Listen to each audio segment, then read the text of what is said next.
Our next speaker is a fourth-generation Idahoan who grew up on a dairy farm in Meridian. He served in the Idaho Senate from 2005 to 2014 and was elected to Congress in 2018, where his service with cows has been, well, we'll leave it there. He's been standing strong for conservatism, and he may work in the swamp, but he's one of the good guys. Give it up for Russ Fulcher.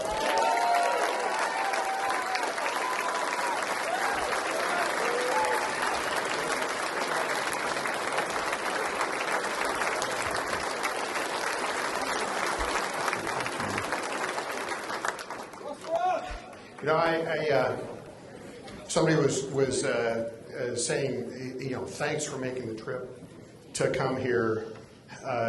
Can't believe you did that trip. It's just the other way around, because this is huge encouragement for me, and I wouldn't miss it. This is my favorite Lincoln Day. It's my favorite place, and I love you guys. You've always had my back, and I had a chance to talk to Marjorie last week, and I said, Marjorie, you're going to love this place. And I just tried to, you see what I mean now? And you can't put it into words. Come from where we work every day. This is a recharge. And so I totally changed the tenor of what I was going to say, and I'm going to make it really quick because you got other things you need to do tonight. But there was this little speech last week. You may have heard about it, State of the Union. Did anybody watch it?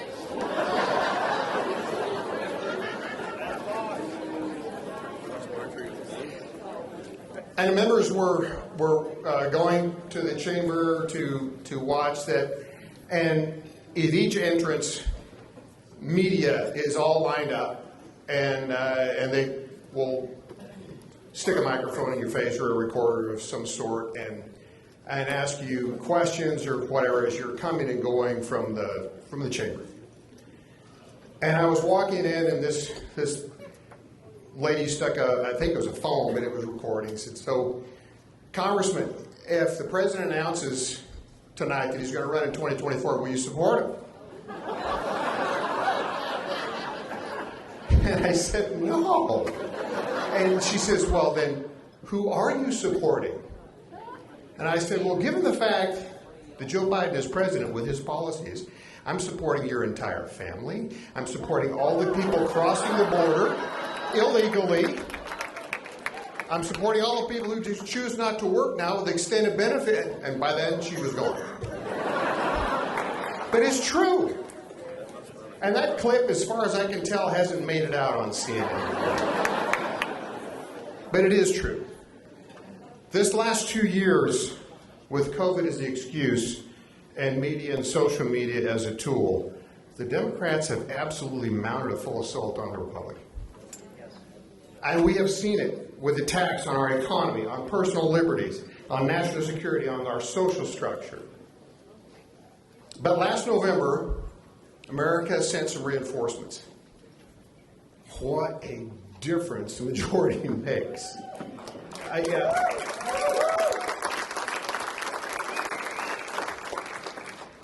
In 1 month, and this is just the House, this isn't through the entire process, but in 1 month, here's just a few things. I'm going to give you a really quick list. The U.S. House has moved to rescind the money for the IRS Army,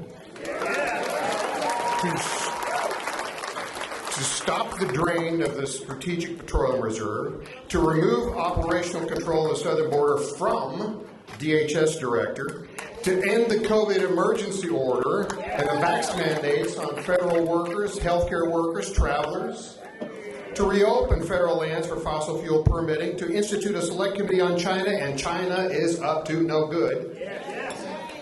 Reinstate the Hyde Amendment, which means no taxpayer money for abortions. Passing the Born Alive legislation, which, heaven forbid, you have to pass a bill in Congress to give a live baby the same rights you and I have for life.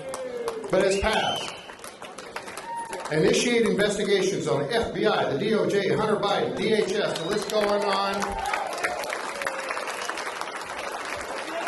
And thank the good Lord for Jim Jordan and James Comer. Reinstate the in-person work for federal workers, to name a few. And you know what? Here's the thing that most people don't know.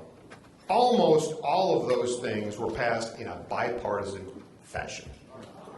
So it's still, forgive the language, it's still a crap show back there. Margie's going to tell you in a minute. But there's some hope, and the House right now controls the purse and the agenda.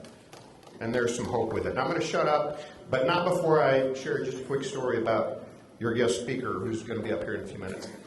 And she has no idea about this because we had never met when this happened. But this thing called media, national media in Washington, D.C. is a blood sport. And frankly, I don't seek them out. I don't avoid them, but I don't seek them out. Most of the time, they want to focus on the people who are involved with the oversight, armed services, because that's where the juicy stuff comes from. I've got great committees, but it's not those. But there was one time when we had never even met, and it was a House Freedom Caucus press conference, rather. And after it was over, I guess you'd call him a reporter, a very nefarious individual acting as a reporter, really assaulted a female colleague of ours and was just being extremely aggressive, extremely rude. And I stepped between them just to create a physical barrier. But for the first time, I saw Marjorie Taylor Greene in action. And she took this guy on and gave him a whole verbal lecture, and basically she took the brunt for somebody else that wasn't quite as perhaps capable of taking that brunt. And she dealt a few blows while she was at it. Well deserved to the recipient. But that told me something about her before we ever really even met. Marjorie, that was a class move. So thank you for that. I'm going to close my comments by just complimenting Brent and this agenda tonight. With Bert Bertrand coming up here and sharing what he did with his background, there's not a more qualified person to lead a pledge. And I'm sitting in the front here, and so you may not have seen it, and I say what I'm about to say with the utmost respect, and I mean it that way. But if you didn't notice, one of the gentlemen who was in the color guard had oxygen.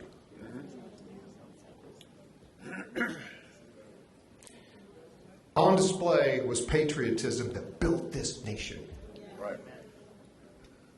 And anytime that you and I feel like maybe we're getting beat up or we're disadvantaged, we need to take a lesson from these people.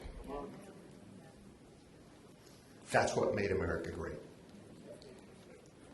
And that's that inspiration that comes from the Kootenai County Lincoln Day and the agenda here. I appreciate you guys. I love you guys. I miss you guys. Thank you for who you are and what you do.